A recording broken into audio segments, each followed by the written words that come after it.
In our country, we have a lot of stereotypes about a lot of things, and that includes the way people are in Sweden and how Swedes look. We decided to take an unofficial survey of what Americans think of when they think of Sweden. When I think of Sweden, I think of Ingemar Bergman. I think of suicide. Old-fashioned clothing, no pollution, that sort of thing. Blonde, blue-eyed, fair-skinned, very nice, open people. Everything is all white. Mashed potatoes and that codfish, everything is all white. The food. Silly girls dress long blonde braids. I don't know. Now, these are just images, of course, but what are the Swedish people really like? What do they think of themselves? How do they think? Well, we have two prominent journalists with us here today who do a lot of observing of the Swedish scene. With me are Dieter Strand. He is a columnist for Sweden's second largest newspaper, Aftonbladet. I believe I have it right. And he has been described as a sort of Swedish Jimmy Breslin. And also with us is Britt Edwall. She is an author and radio personality with Swedish Broadcasting. And it's nice to have both of you here with us, here in your country. Beautiful, beautiful day. We'll get to the serious stuff in a moment. Dieter, you don't do too much to counteract that one image of Swedes as all blonde. Well, it's possible, although I don't know if I fit in entirely. I have a German mother, so, you know, it's... So do I, German-Russian, so we know... I find a lot of that combination here, too.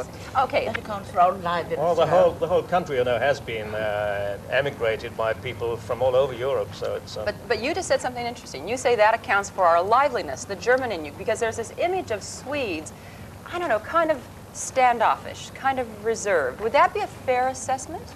Well, you got Greta Garbo. She's very cool and lovely, and the enigmatic part of the standoffishness is yet to be seen. Yeah, also another thing I would say, you talked earlier on the show about Riksgränsen up far in the north.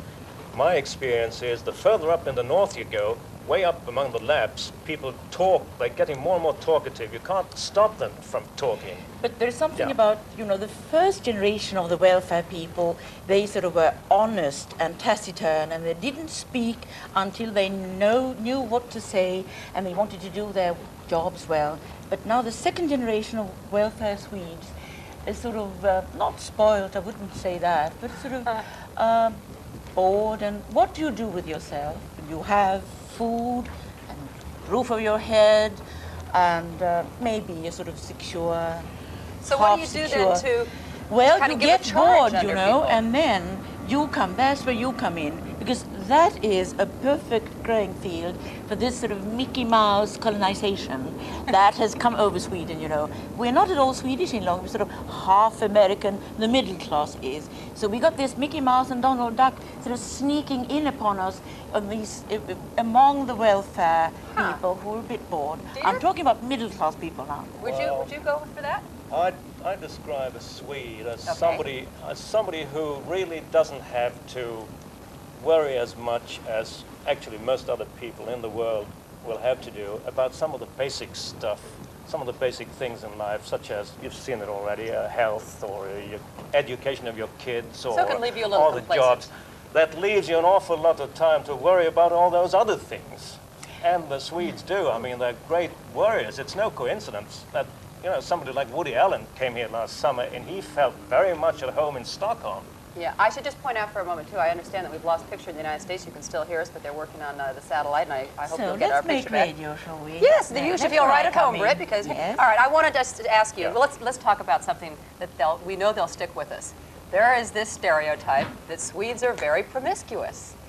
And now, you hear it constantly. There's kind of a feeling of an open sexuality here. Is that a fair stereotype, and how do you think that came about? Oh, free sex doesn't exist any place else than as a substitute. Everybody wants to be tied down by love, but when we're waiting for it, we do use free sex. The great big difference between the USA and our country is when a minister goes to a brothel in Sweden, he doesn't get chucked off his career, you know. He just stands up in the media and says, I didn't do it. So that's it. We let his private life be. So when a minister or a person runs for president in your country and is just, you know, shown going down the street with somebody who's supposed to be his mistress. That's Gary Hart would have, That's, you know, he's had it. He would have survived over here. Yeah. But in fact, people do live together here and have children together without being married, and it's not any kind of... It's not a monkey house, you know. Well, the main thing there, of course, is, and I think this whole sexual business, the differences with sex, the way people actually do it with each other, is not all that great between different countries. The different thing is the consequences of it, and you know, once they're getting kids out of wedlock and that sort of thing, were the kind of basic securities that your societies create for them. And this has been changed way back in this country. I mean, the fact is that you do have sex education very early, and the fact is that people do... promiscuous? No, and that it's certainly not.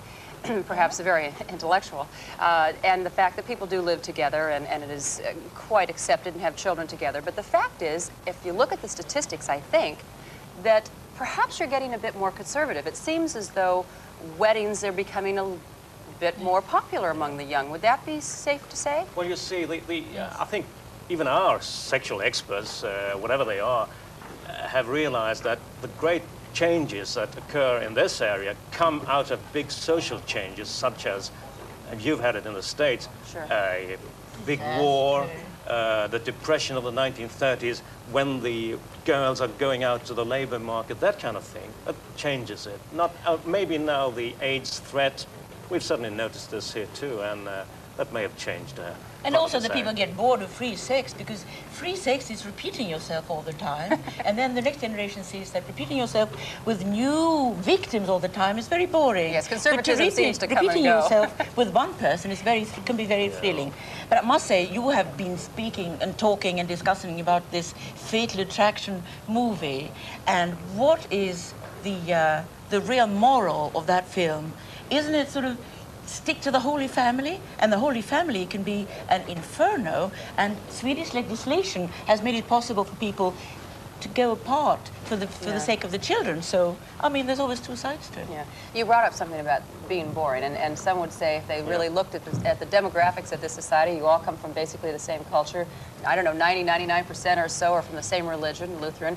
Does that make do you get bored with each other because you're all the same? I tell you, being bored, or the boring bit, that's the great thing of this country. I mean, it's like sitting out in a half-empty railway station in the middle of Sweden, nobody else around. You just read the time schedules of the next trains arriving. And they you only hear the sound of the rain coming outside, and then you use your head. You know, it's silent. This is the thing you carry with you if you're in New York or if you're here, and the great fantasies that you can create, they come out of your head, and this is what you can use, boredom. You know, a big Swedish poet said, the boredom comes before. It's the hallway of adventure. So. Yesterday I asked if someone was Swedish, and another person said, oh, no, he's Norwegian.